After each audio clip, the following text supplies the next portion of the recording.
Splinter Cell is back. Ubisoft Toronto has begun work on a remake of Sam Fisher's most classic operations, and with the series' return on the horizon, it's the perfect time to look back at the game that started it all. What the hell? I'm going to ask you some questions. When I think you're lying, I'll do this. Who do you work for? Splinter Cell launched back in 2002, a time when Ubisoft was best known as the company that made Rayman, a bright and colorful platformer. Splinter Cell was not that. It was a dark and serious stealth action game that favored slow, methodical movements over frantic action. And no one was quite sure how fans would react. Maybe it's better if I didn't see anything. To find out more about the development of that first game and the lasting effects it had, we spoke to some of the folks that helped launch the original Splinter Cell and some that are helping to bring it back.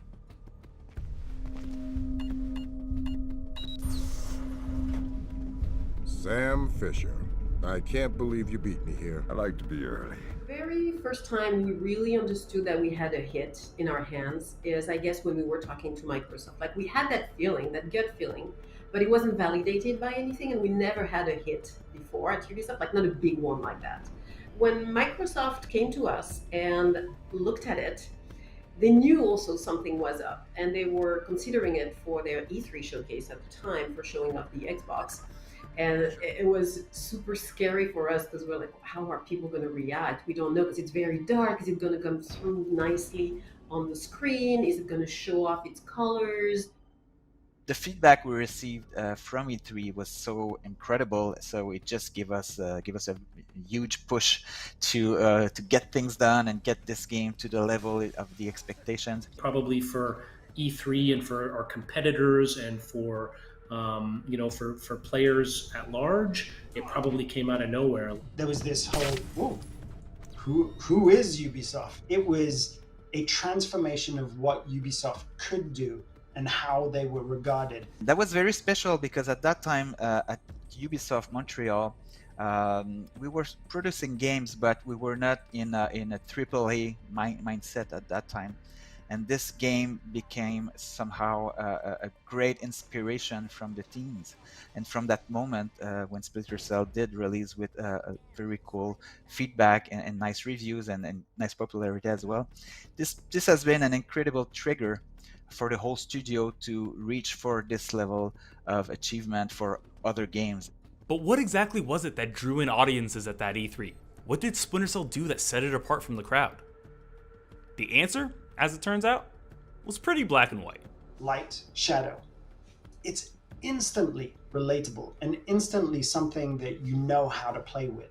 People paid attention because they had never seen such amazing visuals at first. That whole shadow and light was beautiful, and it was giving a dimension that they had never played with. And it had to do with the Xbox and the ability of the Xbox to render these dynamic lights with dynamic shadows and dynamic real-time shadows. And it was really the ambition of the team early on to push the visual fidelity of the game as far as we could. The way art and level design had to work together to deal with, how dynamic lights would affect the gameplay as well as the visuals was probably one of the biggest challenges of development. It was one of those times where a game came out and just really had a brilliant presentation that was so critical for the actual design itself. So you can only imagine how exciting that would have been for the team. The first time we saw the fish tanks that you could shoot the fish tanks and the water would lower down with the stream and down to the level of the bullet hole, and then it would stop, and you could keep shooting it and lowering it. Little tweaks like that, little surprises that people just found the time and the energy to put in to add the polish and the care to the game.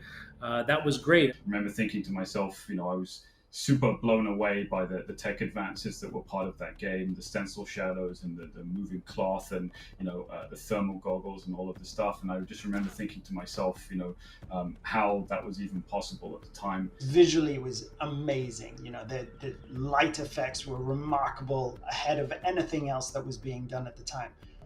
But it was even more than that. The use and exploitation of light and shadow set Splinter Cell apart from its competitors. But it would take more than that to deliver on the development team's promise. A promise they felt so strongly about, they put it right on the box art. Stealth action redefined was born out of the fact that this was a challenge to the god of tactical espionage action, which was Metal Gear Solid.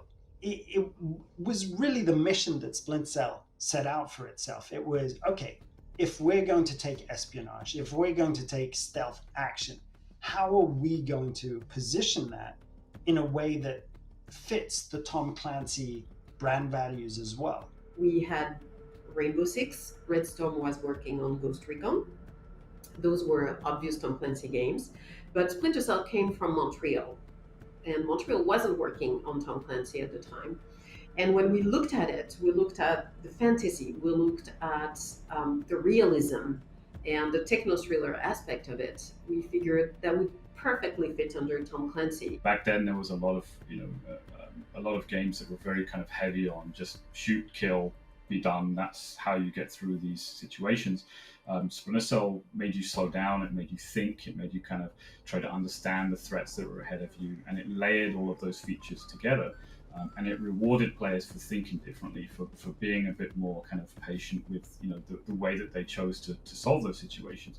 The idea of being the one who can make the difference, who can go into those places that no one's supposed to be able to go to and do what no one's supposed to be able to do, that's an incredibly powerful fantasy, and it's a lot of fun to be that person. We used an actor that was a recognized person. That was new at the time. Anybody have a line back to 3rd Echelon? I'm here, Fisher. What the hell's going on? Nicolad's just declared war on the U.S. What? Now it's something that a lot of people do, a lot of game publishers. It's kind of normal, but at the time it wasn't. And we really looked at it like, first it was a Clancy brand, so we looked at it like something bigger than just a video game, marketed it that way, and created a persona. Sam's a great character.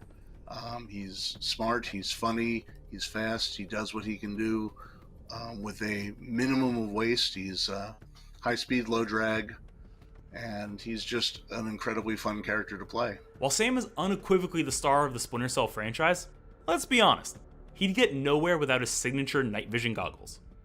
Not only are they an essential tool in Sam's arsenal, they're the symbol of the entire franchise. Those 3 green dots and that iconic sound, yep, that sound is enough to know exactly what game you're dealing with.